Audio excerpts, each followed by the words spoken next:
Bell Canada, Simon Fraser University, Canada Goose, and Vancity Credit Union are just a handful of examples of Canadian companies that have announced large layoffs in the past couple of months.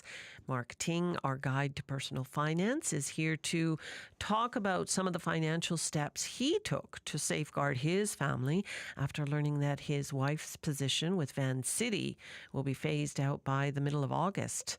Hello. Hi. Always good to see you here. When you become part of the news, right?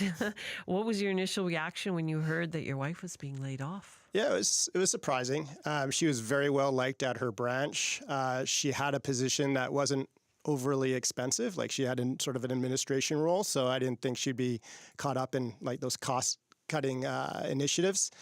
But I guess this is the time when companies do this. I mean, I think we're in a recession. We're not officially in a recession, but we're definitely and our economy is definitely slowing. And companies tend to take advantage of recessions to sort of focus on their main businesses, cut out the fat, restructure. So the thing that we didn't count on was the fact that her position that she was in, like across the board, was eliminated.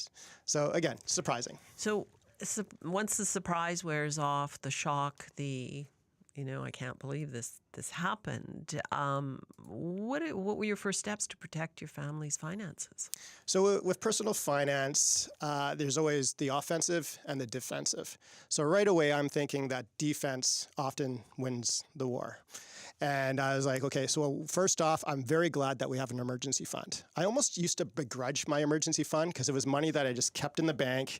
I just looked at it. It didn't really do anything. In my mind, it was just being eaten away by inflation.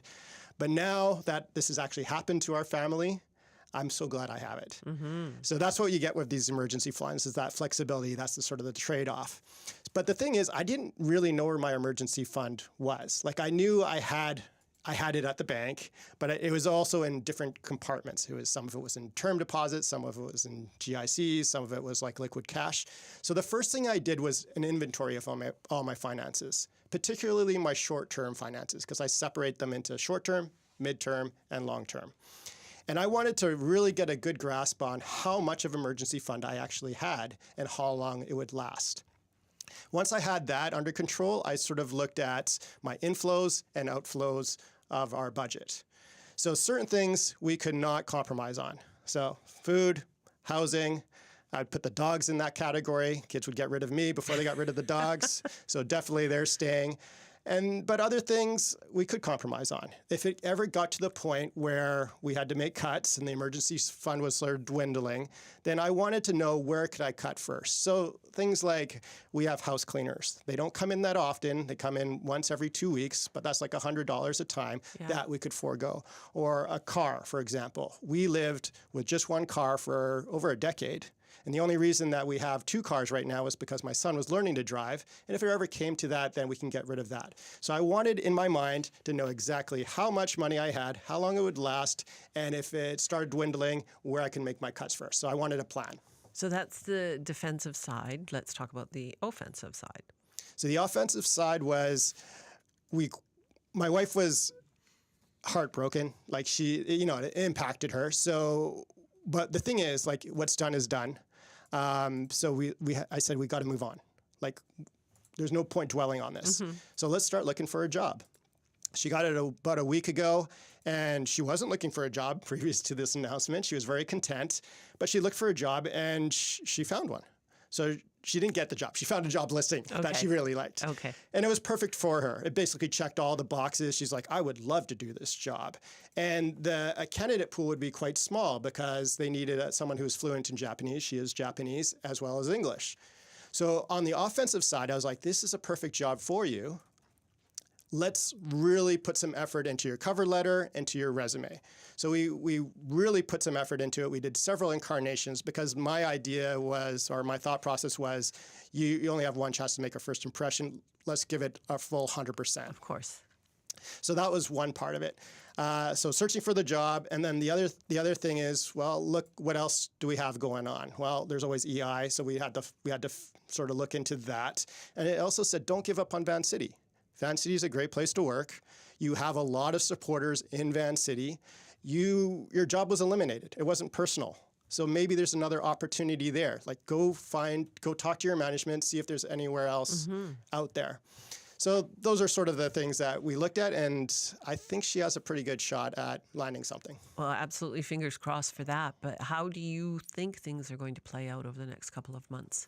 So she's very good at her job. Like when I heard that she's got eliminated, my first, I felt really bad for her, but I also felt very bad for her management because I know what she brings to the table. And I'm not just saying this as her husband. I'm saying this almost as a boss.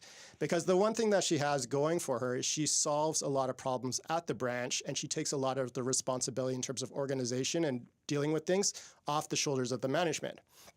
So with that in mind, I was fairly confident that management would try to approach her and said, hey, your job's been eliminated, but let's find something else for you. And that basically happened. So then the thought is, okay, is it going to be a similar type of a job? What is she going to do? Is it something she's going to enjoy? So long story short, if I had a crystal ball, when her current job is wound down in mid-August, I believe she's going to likely be offered another job at Vancity and not have to compromise in terms of pay, benefits and whatnot. And actually, I think she'll probably end up in a place that actually has maybe a little bit better upside if she ever wanted to continue on with Vancity in terms of new progressions. I also think that she has a pretty good shot at this other sort of job that she found on the first day.